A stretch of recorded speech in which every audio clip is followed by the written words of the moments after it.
নমস্কার, আমি দিবাকর। আপনারা দেখছেন জাগরণ বাংলা। গত দুদিন আগে আমাদের এলাকার বিএলও আমাকে এই ইনিউমারেশন ফর্মটা দিয়ে গেছে। দুটো কপি দিয়েছিল। আজকে সকালে আমি ফিল আপ করে একটা কপি বিএলওকে দিয়ে দিয়েছি, আর এটা আমার কাছে থাকবে। বিএলও রিসিভ করে দিয়েছে, নিচে বিএলওর সই রয়েছে, তারিখ দেওয়া রয়েছে। যেই ডেটে জমা দিয়েছি সেই ডেটের তারিখ বিএলও এখানে করে দিয়েছে। এখন কিভাবে আপনারা এই ফর্ম ফিল আপ করবেন সেই তথ্যই আজকে আমি এই ভিডিওতে আপনাদেরকে দেবো। অনেকেই অনেক ধরনের মন্তব্য করছে, অনেক কথা বলছে, আপনারাও হয়তো অনেকে বিভ্রান্ত হচ্ছেন। তো বিভ্রান্ত হওয়ার কোনো প্রয়োজন নেই। কি কি ডকুমেন্ট লাগবে, কিভাবে এই ফর্ম ফিল আপ করবেন, একবারে কোনো যাতে ভুল না হয়, সব তথ্যই দেবো। তো সম্পূর্ণ ভিডিওটি দেখুন, সঙ্গে থাকুন। পেছনে লেখা রয়েছে information sheet for enumeration form. এখানে সমস্ত তথ্য দেওয়া রয়েছে। অনেকেই বলছিল যে আর একটা কপি থাকে, সেখানে বিস্তারিত লেখা রয়েছে কাদের কি ডকুমেন্ট লাগবে, কত সালে জন্ম হলে কি ডকুমেন্ট দিতে হবে, সেটা নাকি দিচ্ছে না বিএলওরও। তো এরকম কোনো ব্যাপার নেই, আমার এই ফর্মের পেছনেই সমস্ত ডিটেলস দেওয়া রয়েছে। তো যাই হোক, কিভাবে এই ফর্মটা আপনারা ফিল আপ করবেন। এই ফর্মে কিন্তু আপনার নাম থাকবে, আপনার এপিক নাম্বার, যেটা ভোটার আইডি কার্ডের নাম্বার, সেই নাম্বার থাকবে, আপনার ঠিকানা থাকবে, পিনকোড থাকবে, আপনি কোন বিধানসভার ভোটার সেই সমস্ত কিছু তথ্য দেওয়া থাকবে, আপনি কোন বুথের ভোটার সব তথ্য দেওয়া থাকবে, একটা কিউআর কোড থাকবে, আর আপনার পুরনো ভোটার আইডি কার্ডে যে ছবি রয়েছে সেই ছবিও থাকবে। এখন আপনারা কিভাবে ফিল আপ করবেন, প্রথমেই উপরের যে অংশটা আপনারা দেখতে পাচ্ছেন, এই অংশে আপনারা আপনাদের যে জন্ম তারিখ, মানে ডেট অফ বার্থ যেটাকে আপনারা বলেন, সেই ডেট অফ বার্থটা এখানে লিখতে হবে। আমি আমার ডেট অফ বার্থ লিখে দিয়েছি। তারপরে রয়েছে দেখুন আধার নাম্বার। এই আধার নাম্বারটা আপনি চাইলে দিতেও পারেন, আপনার যদি মনে হয় দেবেন তো দিতেই পারেন। এটা কোনো মানে বাধ্যতামূলক বিষয় নয়। আমি আমার আধার কার্ড নাম্বার আছে আমার, যেহেতু দিয়ে দিয়েছি আমি। মোবাইল নাম্বার তারপরে লিখেছে, মোবাইল নাম্বার আপনি দিতে পারেন, মোবাইল নাম্বার লিখে দেবেন। তারপরে লিখেছে পিতা বা অভিভাবকের নাম, আপনার বাবার নাম এখানে লিখে দেবেন।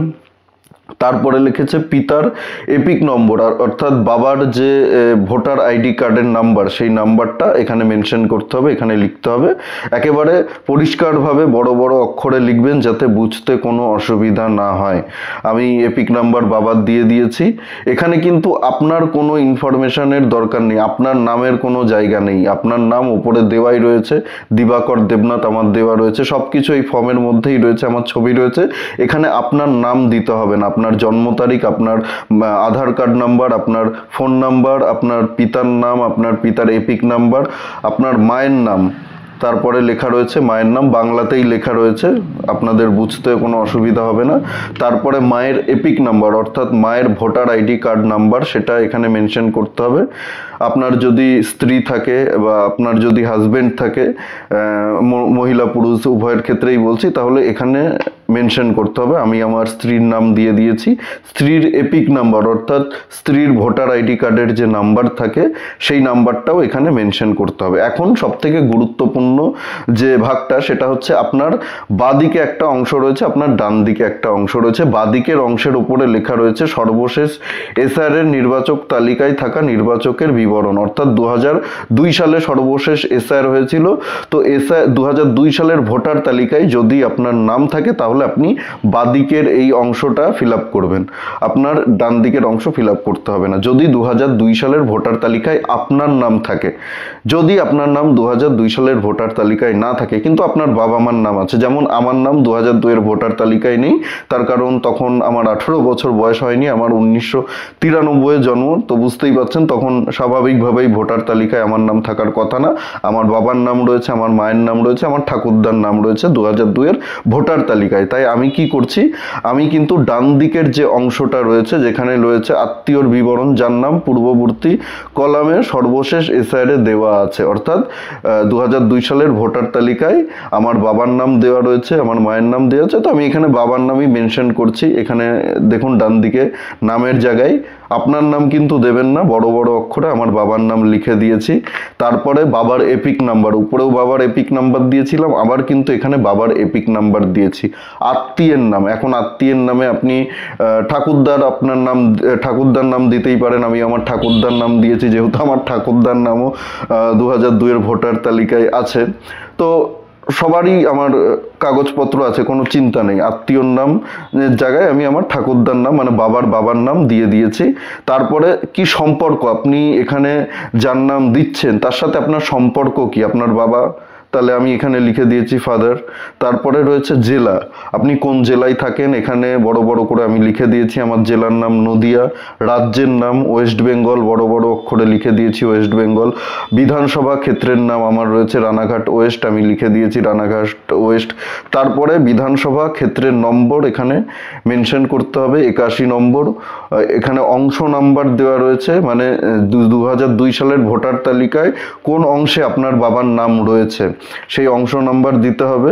তারপরে রয়েছে ক্রমিক সংখ্যা, অর্থাৎ কত নম্বরে আপনার বাবার নাম রয়েছে, বাবা বা মায়ের নাম রয়েছে, সেই সংখ্যা নাম্বারটা এখানে মেনশন করতে হবে। ব্যাস, আপনার কাজ কিন্তু শেষ। আর উপরে একটা আপনার রঙিন ছবি দেখতেই পাচ্ছেন, এরকম একটা রঙিন ছবি কিন্তু আপনাকে দিতে হবে, যেটা আপনার নতুন যে ভোটার আইডি কার্ড হবে সেই আইডি কার্ডে এই নতুন ছবি থাকবে। তো আমি নতুন ছবিও এখানে দিয়ে দিয়েছি। ব্যাস, এতটুকু যদি আপনি ফিল আপ করে দেন হয়ে যাবে। আপনাকে কিন্তু আর কোনো কাগজপত্র দিতে হবে না। অনেকেই বলছে এটার সঙ্গে 2002 সালের ভোটার তালিকা অ্যাটাচড করতে হবে, এরকম কোনো ব্যাপার নেই। কোনো আপনাকে আধার কার্ডের জেরক্স, আপনাকে ভোটার কার্ডের জেরক্স, আপনাকে রেশন কার্ডের জেরক্স, প্যান কার্ডের জেরক্স, কোনো কিচ্ছু আপনাকে দিতে হবে না। শুধু আপনি এই ফর্মটা ফিল আপ করবেন যেভাবে আমি বললাম, যেভাবে আমি দেখালাম, ছবিও দেওয়া রয়েছে, আপনারা দেখে নিতে পারেন। এইভাবেই আপনারা ফিল আপ করবেন। 2002 সালের ভোটার তালিকায় নাম থাকলে বাদিকের অংশে ফিল আপ করবেন, 2002 ভোটার তালিকায় নাম না থাকলে আপনার বাবা মায়ের নাম রয়েছে তাহলে আপনি ডান দিকের অংশ ফিল আপ করবেন, এইভাবেই যেভাবে বললাম। ব্যাস, এতটুকু করে আপনি এটা বিএলওকে জমা দিয়ে দেবেন, বিএলও এটা জমা নিয়ে নেবে। আর কোনো রকমের কোনো ডকুমেন্ট কিন্তু এটার সঙ্গে দিতে হবে না, বিএলও আপনার কাছে চাইবে না কোনো রকম ডকুমেন্ট। এটার সঙ্গে কোনো ওই 2002 সালের যেটাতে আপনার বাবা মায়ের বা আপনার নাম রয়েছে সেটা অ্যাটাচ করে ভাবছেন দেবেন, কেউ আপনাকে বলেছে, এগুলো সম্পূর্ণ ভুল তথ্য, সম্পূর্ণ মিথ্যে তথ্য। এটা একদম শোনার দরকার নেই, কারো কোনো রকম কথা শোনার দরকার নেই। যেভাবে আমি বললাম আপনি এইভাবেই এই ফর্মটা ফিল আপ করবেন, ফিল আপ করে আপনি বিএলওকে দিয়ে দেবেন। এক কপি বিএলও রাখবে, আর এক কপি আপনি চাইলে একটা ফর্মই ফিল আপ করতে পারেন। আমি এখানে আপনাদেরকে বোঝানোর স্বার্থে দুটোই হাতে লিখে ফিল আপ করেছি। আপনারা একটা ফিল আপ করবেন, জেরক্স করবেন, জেরক্স করে বিএলওকে অরিজিনালটা দিয়ে দেবেন, কপিটা আপনার কাছে রেখে দেবেন। সেখানে বিএলও সই করে আপনার তারিখ দিয়ে দেবে, যেই তারিখে বিএলও আপনার থেকে জমা নিচ্ছে ফর্ম সেই তারিখটা কিন্তু এখানে লিখে দেবে বিএলও। তো এই ছিল মোট এসআইআর এর ফর্ম ফিল আপ করার পদ্ধতি। আমি আপনাদেরকে বিস্তর বুঝিয়ে দিলাম, আশা করি আপনারা সবাই বুঝে গেছেন। তো কারো কথাতে বিভ্রান্ত হওয়ার কোনো দরকার নেই, ভয় পাওয়ার কোনো দরকার নেই, কোনো রাজনৈতিক দলের কোনো নেতা কর্মীদের কথাই ভয় পাওয়ার কোনো দরকার নেই। আপনাকে কোনো ডকুমেন্ট দেখাতে হবে না, কোনো কাগজ দেখাতে হবে না, আপনার কাছে কেউ কোনো রকম কাগজ চাইবে না। আপনি শুধু এই ফর্মটা, এই যে এই একটা কাগজ এখানে যা যা রয়েছে এটা ফিল আপ করে আপনি দিয়ে দেবেন, আপনার কাজ শেষ। আপনার নাম নতুন ভোটার তালিকায় উঠে যাবে, কেউ আপনার নাম কাটতে পারবে না। এখন যাদের বাবা মায়ের নাম 2002 সালের ভোটার তালিকায় নেই, যাদের নাম 2002 সালের ভোটার তালিকায় নেই, তাদেরকে কিন্তু কাগজ দেখাতে হবে। তাদেরকে বলে দেওয়া হয়েছে 11টা নথির কথা, আপনারাও সবাই জানেন। ওই 11টা নথির মধ্যে যে কোনো একটা নথি নিয়ে তাদেরকে যেতে হবে, তাদেরকে সেই নথি দেখাতে হবে, তাহলেই তাদের ভোটার তালিকায় নাম উঠে যাবে। তাদের কিন্তু নথি দেখাতে হবে, কিন্তু বিএলওকে কোনো নথি দিতে হবে না। তাদেরকে ডাকবে পরে, এই এসআইআর এর ফর্ম ফিল আপের পর্ব শেষ হয়ে গেলে তাদেরকে ডেকে তাদের নথি যাচাই করা হবে। তো তাদের জন্য আলাদা নিয়ম রয়েছে। যাদের নাম 2002 এর ভোটার তালিকায় আছে বা যাদের বাবা মায়ের নাম 2002 এর ভোটার তালিকায় রয়েছে, তাদের কিন্তু কোনো রকম কাগজ দেখানোর কোনো প্রয়োজন নেই। কোনো রকম কোনো কাগজ, বাবার জন্ম প্রমাণপত্র বা স্কুল সার্টিফিকেট, জমির দলিল, কোনো কাগজপত্র বা আপনার কোনো কাগজপত্র কিচ্ছু লাগবে না। এখানে আধার নাম্বার, ফোন নাম্বার, আপনার এপিক নাম্বার, বাবার এপিক নাম্বার, বউয়ের বা স্বামীর এপিক নাম্বার, এগুলো মেনশন করে দিলেই হয়ে যাবে, আর কিচ্ছু লাগবে না। আর 2002 সালের কত অংশে আপনার বাবার নাম ছিল বা মায়ের নাম ছিল, ক্রমিক সংখ্যা কত ছিল, সেই সমস্ত কিছু এখানে নিচে ছোট্ট করে লিখে দিলেই ব্যাস আপনার কাজ শেষ। আপনি নিশ্চিন্তে বাড়িতে নাক ডেকে ঘুমাতে পারবেন। তো এই ছিল এসআইআর এর ইনিউমারেশন ফর্ম ফিল আপের পদ্ধতি। আশা করি আপনারা সকলেই বুঝে গেছেন। আপনাদের বোঝাতে পেরেছি আমি। ভিডিওটি যদি ভালো লাগে তাহলে অবশ্যই প্রচুর পরিমাণে শেয়ার করুন। আর এই বিষয়ে যদি আপনার কোনো মতামত থাকে অবশ্যই কমেন্টে জানাতে ভুলবেন না। আমাদের চ্যানেলে যদি নতুন হন অবশ্যই চ্যানেলটি সাবস্ক্রাইব করে পাশে থাকুন, পাশের বেল আইকনটি প্রেস করে দিন। আমাদের প্রতিটি ভিডিওর নোটিফিকেশন আপনাদের কাছে সবার আগে পৌঁছে যাবে।